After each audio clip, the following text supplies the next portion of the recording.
मान्यवर, मैं बहुत बड़ा स्टायरिस्ट हूं, मतलब मैं अपनी इज्जत बहुत करता हूं। मैं अपने आप को मान साहब कह के बुलाता हूं। Chatty begins at home. अगर मैं मान साहब नहीं कहूंगा तो फिर मुझे कौन कहेगा? कोई नहीं कहेगा। फिर पता है ना आप सबको। सर मान्यवर, मेरा आपसे आग्रह है, आपके जरिए सरकार को भी आग्रह है, हम तो फिर जीत जाएंगे। बिल में लिखा है कि जीतने हारने का?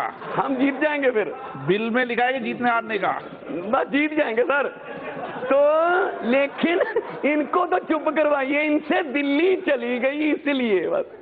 जली ना, तेरी भी जली ना। काले धन के बारे में कुछ लिखता हूं तो कलम रुक जाती है। 15 लाख की रकम लिखने से पहले स्याही सूख जाती है। हर वादा जुमला निकला, अब तो यह भी शक है क्या चाय बनानी आती है? चौकीदार देख रहा है, चौकीदार देख रहा है और लोग बैंकों को चूना लगाकर भगौड़े हो रहे हैं और लाखों पढ़े लिखे नौजवानों के सपने आंखों के सामने पकौड़े हो रहे हैं। वाह मोदी जी, वाह वाह। वो कह रहे हैं चाइना की तरफ से आने वाली असली गोलियों को रोकने का प्रबंध करो। सरकार कह रही है पहले नकली गोलियों वाली पबजी बंद करो। देश की जीडीपी माइनस है, देश की जीडीपी माइनस है। सरकार हर मुद्दे पर साइलेंस है। आजकल करते नहीं है वो काले धन की बात, जनता की सुनते नहीं हैं, सिर्फ करते हैं अपने मन की बात। और जिसको सुन सुनकर अब तो दुखी आकाशवाणी रेडियो के माइक हो गए। लेकिन सरकार जी, एक बात आपको माननी पड़ेगी कि इस बार आप सोशल मीडिया पर लाइक से ज्यादा डिसलाइक हो गए। म्यूजिक। कुछ लोगों का स्वभाव होता है रोते रहना। देश में नफरत की राजनीति का बोलबाला है, आम लोगों का निकल चुका दिवाला है, सोने की दुकानों पर लोहे का ताला है। देश में नफरत की राजनीति का बोलबाला है, आम लोगों का निकल चुका दिवाला है, सोने की दुकानों पर लोहे का ताला है। अल्पसंख्यक हर रोज डर के माहौल में रहते हैं। सरकार जी बता दीजिए, क्या इन्हीं को अच्छे दिन कहते हैं? अच्छे दिन आने वाले हैं। छोटा व्यापारी और किसान हो चुका है दिवालिया। छोटा व्यापारी और किसान हो चुका है दिवालिया। 9,000 करोड़ लेकर विदेश में विजय मना रहा है कोई मालिया। टपा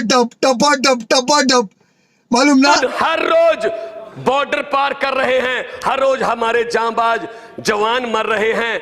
10 सर काट कर लाएंगे अगर वो एक काटते हैं। लेकिन मोदी जी नवाज शरीफ के बर्थडे का केक काटते हैं। लानत है तुम लोग पे, लानत। Happy birthday to you. दूसरी तरफ खून के दरिया बहते हैं। सरकार जी बता दीजिए, क्या इन्हीं को अच्छे दिन कहते हैं? इस सज्जन को क्या तकलीफ है भाई? क्या तकलीफ है इनको? के बात चली थी भारत को डिजिटल इंडिया बनाने से, बात चली थी भारत को डिजिटल इंडिया बनाने से, बात चली थी एक के बदले 10 सर काट कर लाने से, बात चली थी बुलेट ट्रेन चलाने से, बात चली थी 56 इंच का सीना दिखाने से, बात चली थी ना खाने से ना खिलाने से। कहां गई वो 100 दिन में काले धन की बात?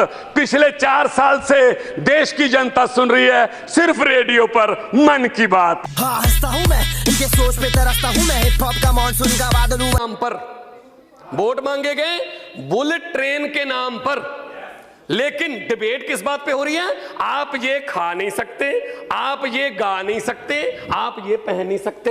ये गाय भैंस बकरी कहां से आ गई? एक तरफ तो डिजिटल इंडिया की बातें कर रहे हैं, दूसरी तरफ से हमें मेन्यू भी बीजेपी के ऑफिस से मिलेगा। क्या खाना है? गुलाम अली का गाना सुनना है या नहीं सुनना है? ये बड़ी अच्छी बात कही आप। किसानों के लिए क्या किया? 1,14,000 करोड़ उद्योगपतियों का माफ कर दिया गया कि ये उद्योगपति हैं, ये पैसे नहीं दे सकते। किसानों के लिए क्या किया? मैं पंजाब से आता हूं। पंजाब में एक छत के नीचे 3-3 4-4 विधवाएं रहती हैं, 2 बेटे मर गए जी, बाप मर गया, सुसाइड कर लिया। क्यों? फसल बर्बाद हो गई थी, कर्जा था। कितना कर्जा था? 80,000 रुपए। अरे किसानों के लिए तो कुछ सोचिए। बेशर्मो, शर्म करो, शर्म।